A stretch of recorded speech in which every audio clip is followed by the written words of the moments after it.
إن الحمد لله نحمده ونستعينه ونستغفره ونعوذ بالله من شرور أنفسنا من سيئات أعمالنا من يهده الله فلا مضل له ومن يضلل فلا هادي له وأشهد أن لا إله إلا الله وأشهد أن محمدا عبده ورسوله يا أيها الذين آمنوا اتقوا الله حق تقاته ولا تموتن إلا وأنتم مسلمون يا أيها الناس اتقوا ربكم الذي خلقكم من نفس واحدة وخلق منها زوجها وبث منهما رجالا كثيرا ونساء واتقوا الله الذي تساءلون به والأرحام إن الله كان عليكم رقيبا يا أيها الذين آمنوا اتقوا الله وقولوا قولا سديدا يصلح لكم أعمالكم ويغفر لكم ذنوبكم ومن يطع الله ورسوله فقد فاز فوزا عظيما أما بعد فإن خير الحديث كتاب الله وخير الهدي محمد صلى الله عليه وسلم وشر الأمور محدثاتها وكل محدثة بدعة وكل بدعة ضلالة وكل ضلالة في النار. قال الله تبارك وتعالى في القرآن المجيد بسم الله الرحمن الرحيم يا أيها الذين آمنوا اتقوا الله وذروا ما بقي من الربا سبحانك لا علم لنا إلا ما علمتنا إنك أنت العليم الحكيم رب اشرح لي صدري ويسر لي أمري واحلل عقدة من لساني يفقهوا قولي اللهم إني أسألك علما نافعا ورزقا طيبا وعملا متقبلا رب زدني علما. محترم حاضرین جمعہ، بزرگوں، بھائیوں،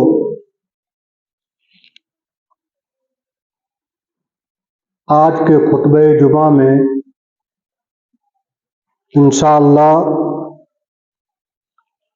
سود کے تعلق سے چند باتیں آپ کے سامنے رکھی جائیں گی.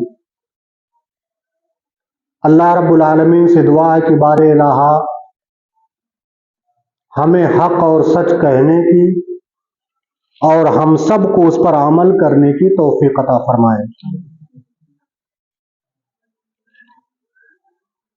اس وقت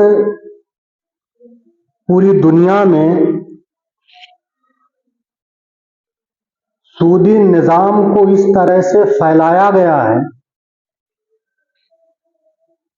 کہ اس سے دامن کو بچانا آسان نہیں ہے، جبکہ شریعت کے اندر اس کی بہت سی وعیدیں آئی ہیں. اللہ رب العالمین نے سورہ بقرہ کے اندر بیان فرمایا الذین یاکلون الربا، جو لوگ سود کو کھاتے ہیں، لا یقومون الا کما یقوم الذی یتخبطہ الشیطان من المس، جب قیامت کا دن ہوگا، میدان محشر ہوگا، اول تا آخر سارے لوگ موجود ہوں گے. جب سے یہ دنیا قائم ہوئی اور جب تک یہ دنیا باقی رہے گی سارے لوگ وہاں موجود ہوں گے. جو لوگ سود کھاتے ہیں اٹھائے جائیں گے.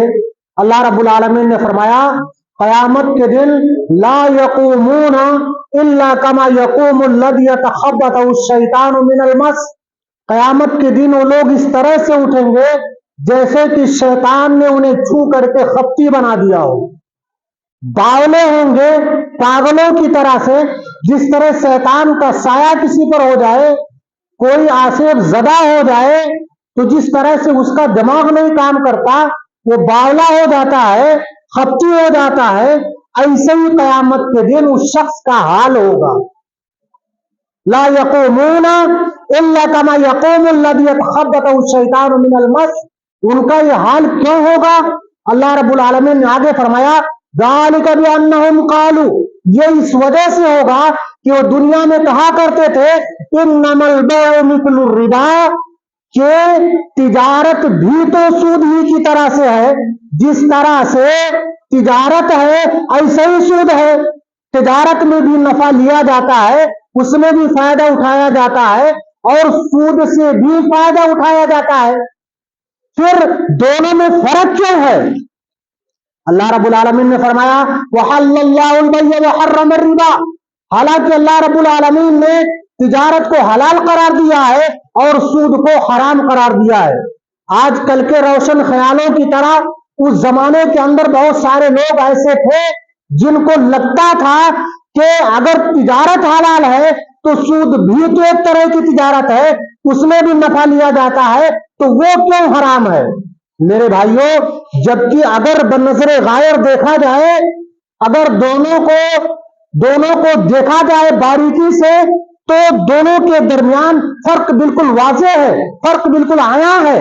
ایک تجارت کے اندر آدمی اپنا سرمایہ لگاتا ہے، اپنا روپیہ پیسہ لگاتا ہے، اپنا وقت لگاتا ہے، اپنا دماغ لگاتا ہے، اپنی ساری صلاحیتیں خرچ کرتا ہے، تب جا کر کے اس کا نفع لیتا ہے. جبکہ سود کے اندر ہوتا کیا ہے؟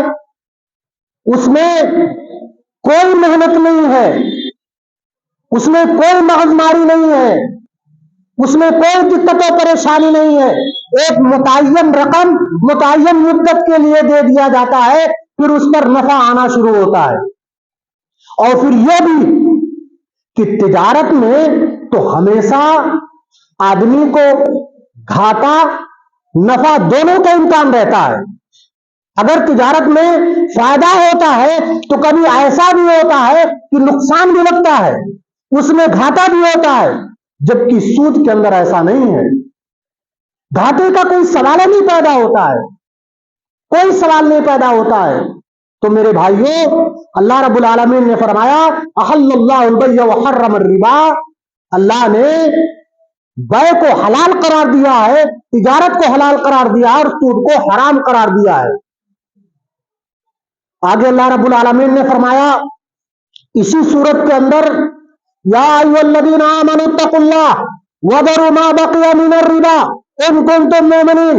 اے ایمان والو، تم اللہ سے ڈرو، اللہ کا تقوی اختیار کرو، اللہ سے ڈرو. وذروا ما بقی من الربا، اور جو سود کا بقایا ہے اس کو تم چھوڑ دو. ان کنتم مؤمنین، اگر تم مومن ہو.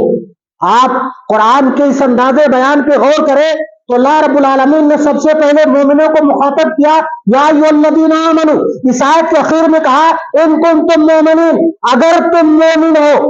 ایمان کا 2 بار حوالہ دیا ہے، جس سے پتہ لگتا ہے کہ جو سود ہے یہ ایمان کے جو ہے منافی ہے، ایمان کے مخالف ہے.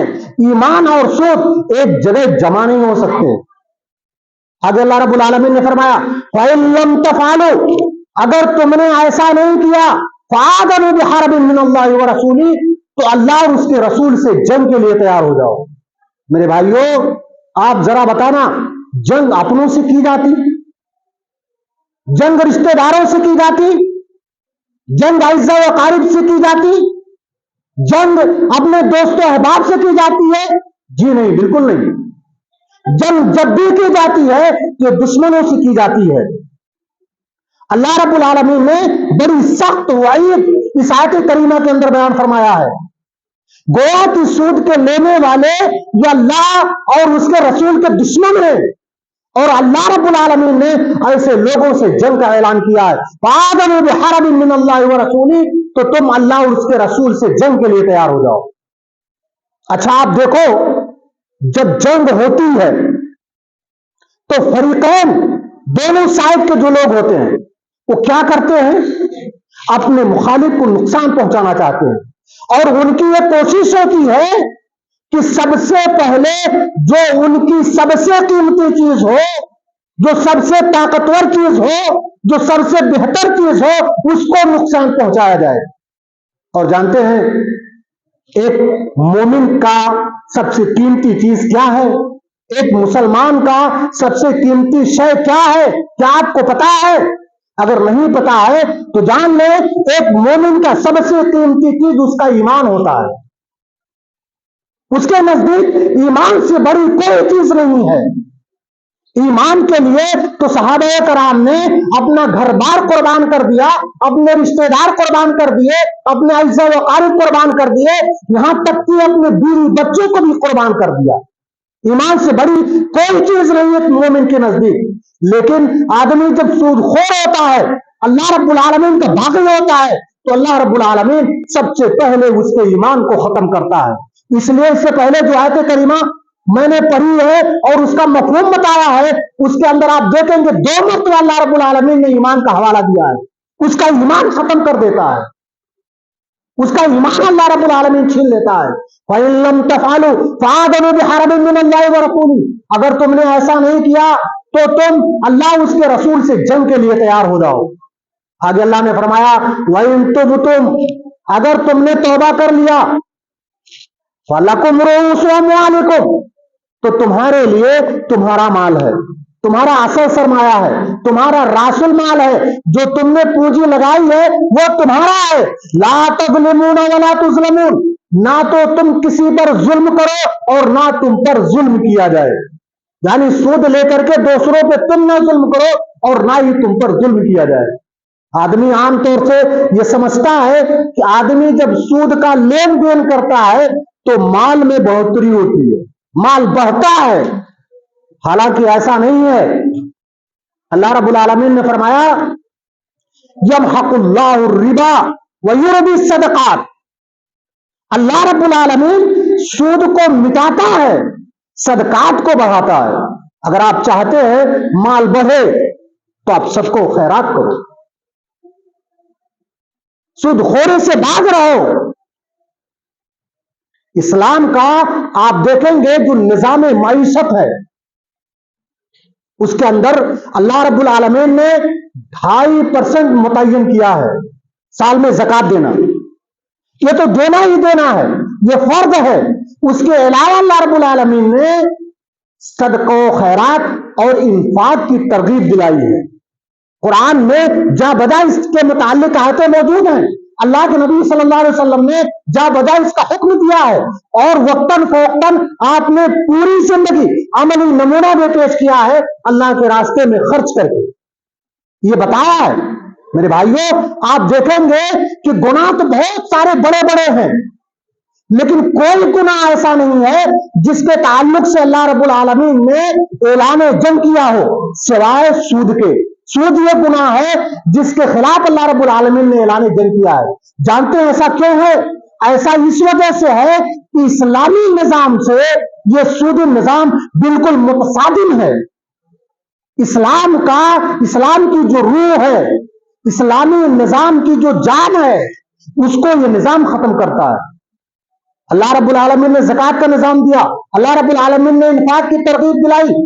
اس کا مقصد یہ ہے لوگوں کے اندر بھائی چارگی بڑھے، لوگوں کے اندر اخوت و محبت بڑھے، لوگوں کے اندر ایک دوسرے کے تعلق سے ہمدردی اور خیر خواہی بڑھے، جبکہ سود کے اندر ایسا بالکل نہیں ہوتا ہے۔ اور آپسی بھائی چارگی یہ کوئی معمولی چیز نہیں ہے، یہ بڑی بات ہے۔ اللہ رب العالمین نے فرمایا انما المؤمنون اخوہ، تم بھائی بھائی ہو۔ ایک جگہ تو اللہ رب العالمین نے بطور احسان بھائی چارگی کا ذکر کیا ہے۔ اللہ نے فرمایا اذکروا نعمت اللہ اذ کنتم اعداء، تم اللہ کی اس نعمت کو یاد کرو جب تم آپس میں دشمن تھے۔ اذکروا نعمت اللہ اذ کنتم اعداء فالف بین قلوبکم فاصبحتم بنعمتہ اخوانا، تو اس نے تمہارے درمیان بھائی چارگی پیدا کر دی، تمہارے درمیان تمہارے دلوں میں الفت و محبت ڈال دی، فاصبحتم بنعمتہ اخوانا، تو تم اس کی جو ہے نعمت سے تم آپس میں بھائی بھائی بن گئے۔ اللہ رب العالمین نے بطور احسان اس کا ذکر کیا ہے، یہ بھائی چارہ. جبکہ سودی نظام کے اندر آپ دیکھیں گے تو بھائی چارگی اور خیر خواہی تو بالکل جڑ کاٹ کے رکھ دیتی ہے یہ نظام. ایک آدمی بیمار ہوتا ہے، اسے پیسے کی ضرورت ہے، ایک مومن ہے، مسلمان ہے، اپنے بھائی کے تعلق سے دل میں ہمدردی اور خیر خواہی ہوتی ہے، اس کو صدقہ دیتا ہے، اس کو خیرات دیتا ہے، انفاق کرتا ہے، اس کو روپیہ پیسہ دیتا ہے دوا علاج کے لیے. اگر وہ صدقہ و خیرات نہیں دے سکتا تو کم از کم بغیر سود کے اس کو قرض دیتا ہے. آپ بتائیں وہ اپنا علاج کراتا، اپنی ضرورت پوری کرتا ہے، تو آپ بتائیں کیا وہ زندگی بھر احسان مند نہیں رہے گا؟ یقیناً رہے گا. اس لیے کہ آپ نے برے وقت میں اس کی مدد کی ہے، وہ پوری زندگی آپ کا احسان مند رہے گا. جہاں آپ کے لیے ضرورت پڑے گی وہ ہمیشہ حاضر رہے گا. بھائی چارگی کا یہ رشتہ مضبوط ہوگا اس سے. جبکہ ایک سود خور کا معاملہ یہ ہوتا ہے کہ ہمیشہ وہ اس طاق میں رہتا ہے کہ کوئی آدمی کب پریشان ہو کہ اسے اپنے سودی جال میں پھنسائیں، سودی جال میں اس کو الجھائیں. اور بسا اوقات تو ایسا بھی ہوتا ہے، اس طرح کا ماحول بنایا جاتا ہے، اس طرح کے حالات کریٹ کیے جاتے ہیں کہ آدمی پریشان ہو، آدمی مجبور ہو جائے تاکہ وہ ہمارے دروازے تک آئے، ہم اس کو سود دیں، سودی قرضہ دیں. اور جب وہ آدمی لے لیتا ہے، جب اس کو اپنے جال میں پھنسا پاتے ہیں تو اس کا خون چوسنا شروع کرتے ہیں، اس کی محنت کی گاڑھی کمائی. کتنے ایسے لوگوں کو آپ بھی جانتے ہوں گے، میں بھی جانتا ہوں گا کہ اس کاروبار میں جو پڑے، سود کے جال میں جو پھنسے، ان کی زمینیں بک گئی، ان کی جائیدادیں بک گئی، ان کے دکانیں مکانات بک گئے، وہ روڈ پہ آ گئے، تباہ و برباد ہو گئے. کتنے لوگ ایسے ہیں آپ بتاؤ جس کی وجہ سے آپ کی زمین بک جائے، آپ کی جائیداد بک جائے، آپ جیل کے سلاخوں کے پیچھے چلے جائیں، کیا آپ کے تعلق سے اس کے دل میں ہمدردی ہوگی؟ قطعی نہیں ہوگی. اس سے دشمنی بڑھتی ہے، عداوت بڑھتی ہے. امیری غریبی کی جو کھائی ہوتی ہے یہ وسیع ہوتی ہے. یاد رہے ضرورتیں تو سب کے پاس ہوتی ہیں، چاہے کوئی امیر ہو چاہے غریب ہو. اگر ایک امیر کا بیٹا بیمار ہوتا ہے تو یہ غریب کا بھی بیٹا بیمار ہوتا ہے. دوا علاج کے لیے اس کو بھی پیسے کی ضرورت ہوتی ہے. اور اگر انفاق نہ ہو، صدقہ و خیرات نہ ہو، قرض حسنہ نہ ہو، ایک دوسرے سے ہمدردی خیر خواہی نہ ہو، سودی کاروبار ہو، سودی جال ہو، آدمی اپنا سب کو لٹا چکا ہو، گنوا چکا ہو، تو کیا کرے گا؟ دوا تو کرانا ہے، نتیجہ یہ ہوگا ڈاکہ ڈالو، چوری کرو، مرڈر کرو، قتل کرو. پورے سماج میں اس سے بدامنی پھیلتی ہے، سماج کا امن سکون غارت ہو جاتا ہے. اسی لیے اللہ رب العالمین نے ایسے لوگوں کو اپنا باغی اور دشمن قرار دیا. پھر آپ دیکھیں گے صدقہ و زکات کے اندر دولت کا بہاؤ امیروں سے غریبوں کی طرف ہوتا ہے. اللہ کے نبی صلی اللہ علیہ وسلم نے حکم دیا تم زکات کے مال کو وصول کرو امیروں سے اور وہیں کے غربا میں اس کو تقسیم کر دو. صدقہ و زکات کے اندر مال کا بہاؤ امیروں کی طرف سے غریبوں کی طرف ہوتا ہے، جبکہ سود میں کیا ہوتا ہے؟ مال کا بہاؤ غریبوں سے امیروں کی طرف ہوتا ہے. امیر سے امیر ہوتے جاتے ہیں اور غریب سے غریب ہوتے جاتے ہیں. یہ کھائی بڑھتی جاتی ہے. پورا سماج کا امن و سکون اس کی وجہ سے غارت و برباد ہو جاتا ہے. اللہ کے نبی صلی اللہ علیہ وسلم نے فرمایا، صحیح بخاری کی روایت ہے، اجتنبوا السبع الموبقات، 7 ہلاک کرنے والی چیزوں سے بچو. 7 ہلاک کرنے والی چیزیں کون ہیں؟ اللہ کے نبی صلی اللہ علیہ وسلم نے اس کی وضاحت فرمائی. پہلے نمبر پہ فرمایا الشرک باللہ، اللہ کے ساتھ شرک کرنا. اس کے بعد آپ نے فرمایا وہ سحر جادو کرنا. پھر آپ نے فرمایا وہ قتل النفس التي حرم اللہ الا بالحق, کسی کو ناحق قتل کرنا. چوتھے نمبر پہ اللہ کے نبی صلی اللہ علیہ وسلم نے فرمایا واکل الربا, سود کا کھانا. پانچویں نمبر پہ فرمایا واکل مال الیتیم, یتیم کے مال کو کھانا. چھٹے نمبر پہ فرمایا وہ تولی یوم الزحف, جس دن دشمنوں سے مقابلہ ہو میدان جنگ سے بزدلی دکھا کے پیٹ پھیر کے بھاگ جانا. ساتویں نمبر پہ فرمایا وہ قذف المحسنات المؤمنات الغافلات, پاک دامن غافل بے خبر مومنہ عورتوں پر تہمت لگانا. یہ 7 بڑے بڑے گناہ ہیں. یہ ایسے گناہ ہیں جو انسان کو ہلاک و برباد کر دیتے ہیں, دنیا میں بھی ہلاکت کا سبب بنتے ہیں اور آخرت کے اندر ہلاکت کا سبب تو ہے ہی.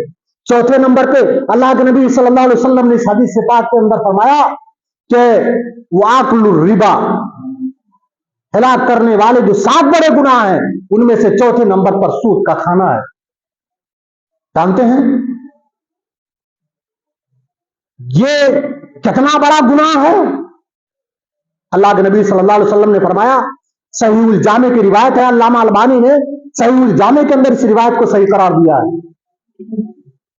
حدیث پاک کے الفاظ ہیں الربا 73 بابا, سود کے 73 درجے ہیں. سود کے 73 درجے ہیں.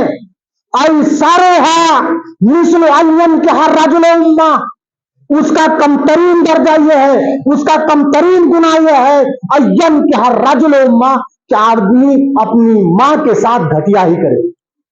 میرے بھائیوں آپ سوچو, یہ کم ترین درجہ ہے تو اعلیٰ درجہ کیا ہو؟ زناکاری ہر زمانے میں, ہر سماج میں, ہر دین میں, ہر دھرم میں یہ معیوب رہا ہے, ناپسندیدہ رہا ہے. ایسا آدمی جس کو لوگ جانتے ہیں یہ زانی ہے, گری ہوئی نگاہ سے آج بھی دیکھتے ہیں اور سارے سماج میں لوگ دیکھتے ہیں, ہمیشہ سے رہا ہے. لیکن اگر کوئی یہ حرکت اپنی ماں کے ساتھ کرے تو اس سے بڑا بدقسمت, بدنصیب اور بدبخت کوئی دنیا میں ہو ہی نہیں سکتا ہے, کوئی نہیں ہو سکتا ہے.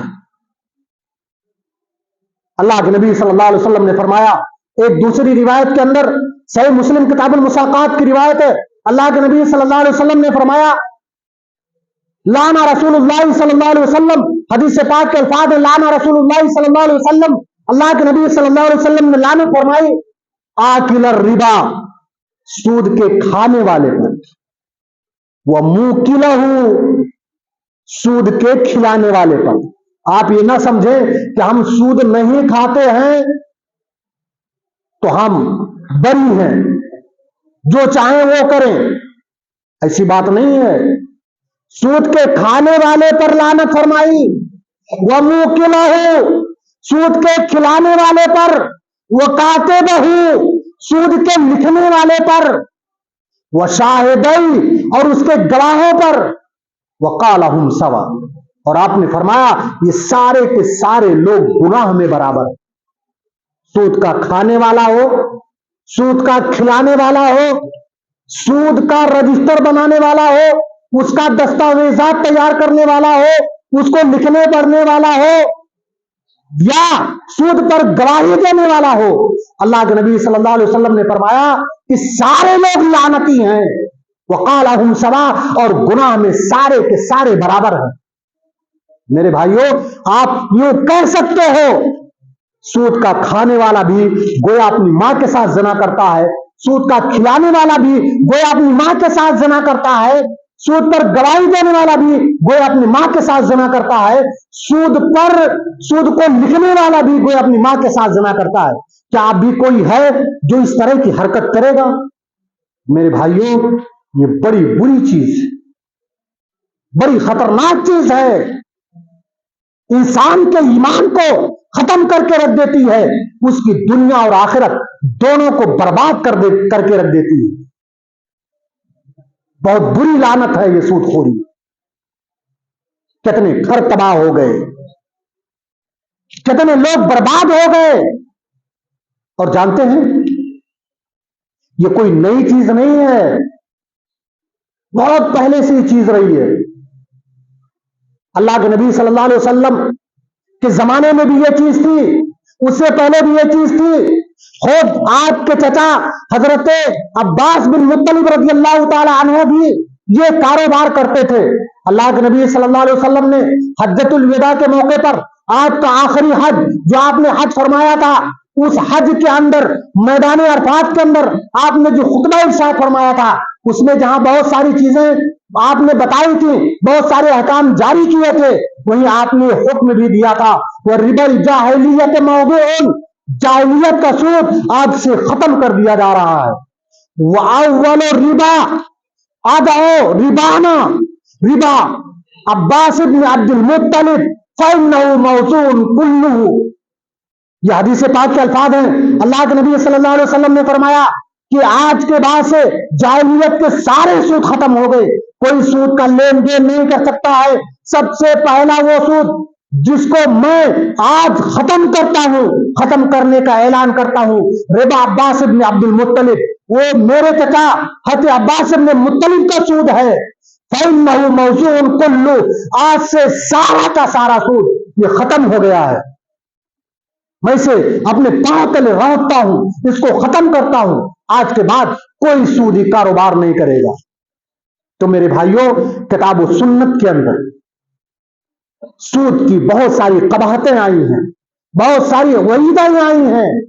اس لیے میرے بھائیوں گزارش یہ ہے کہ ہم سودی کاروبار سے دور رہیں، نہ کہ صرف ہم یہ نہ سمجھیں کہ بھائی ہم سود نہیں کھاتے ہیں، ہم سود نہیں کھاتے ہیں، مجبوری تھی قرضہ لیا تھا۔ ارے مجبوری ہے، اللہ کے سامنے ہاتھ پھیلاؤ، اپنی ضرورتیں اللہ کے سامنے رکھو، اللہ کوئی راستہ نکالے گا۔ آج تو لوگ فکس ڈپازٹ کرتے ہیں بینک میں، لون پہ گاڑیاں لیتے ہیں۔ میں کہتا ہوں اگر آپ گاڑی سے نہ چلو، آپ فور ویلر سے نہ چلو، موٹر سائیکل سے کام چلا لو تو کوئی حرج نہیں۔ لون پہ لوگ گاڑیاں نکالتے ہیں، کیسا شوق ہے یہ؟ یاد رہے دنیا بھی برباد ہوگی اور آخرت تو برباد ہی سمجھو۔ تو یہ سود کے تعلق سے چند باتیں تھیں۔ اللہ رب العالمین سے دعا ہے کہ اللہ رب العالمین ہمیں کہنے سننے سے زیادہ عمل کی توفیق عطا فرمائے، آمین۔ وآخر دعوانا ان الحمد للہ رب العالمین۔ بارک اللہ لنا ولکم فی القرآن العظیم ونفعنا اياکم بالآیات ذکر الحکیم انہ تعالی جواد کریم ملک رؤوف رحیم۔